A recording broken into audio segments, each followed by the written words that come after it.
Health bosses are urgently trying to trace a number of Scots who may have been exposed to deadly hantavirus. The rat virus broke out on the cruise ship the MV Hondius earlier this month when it was travelling from Argentina to Cape Verde. So far, 11 cases have been reported, along with 3 deaths. Public Health Scotland and NHS boards say they are racing to contact a small number of individuals who may have had contact with infected people. The authorities will stay in close contact with these cases for up to 45 days after the last date they were exposed to the virus.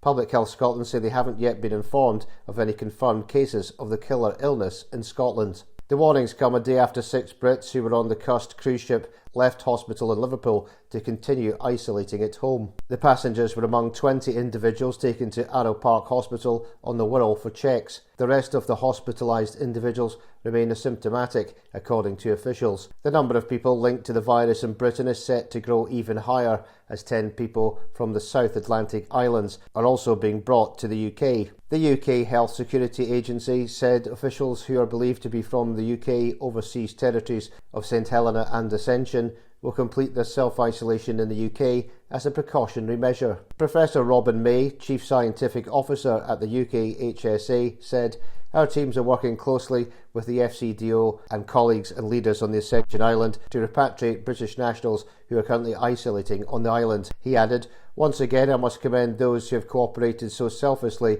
with the isolation arrangements at Arrow Park, and we are pleased that they will now begin to return home to isolate after a very unsettling period for all involved." Thanks also to the NHS and UK HSA colleagues for caring for them throughout their time there. Together, this has been an incredible demonstration of international efforts to contain the outbreak.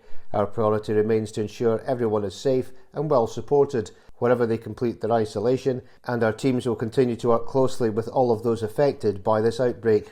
PHS said it is working with other agencies to respond to the outbreak. It said, PHS and NHS boards in Scotland are working to follow up with a small number of individuals who have had potential contact with cases and will remain in close contact with these individuals for up to 45 days from the last potential exposure. Contacts will continue to receive precautionary testing as required, as well as ongoing care and support. There are currently no known cases of hantavirus in Scotland, and the risk to the general public is very low. On Tuesday, it was announced that 10 Britons from the South Atlantic islands connected to the cruise ship outbreak were to be brought to the UK in case they developed the illness. The group, thought to be residents of the UK overseas territories of St Helena and Ascension, were being brought to the UK to complete their self-isolation as a precautionary measure, according to the UK Health Security Agency.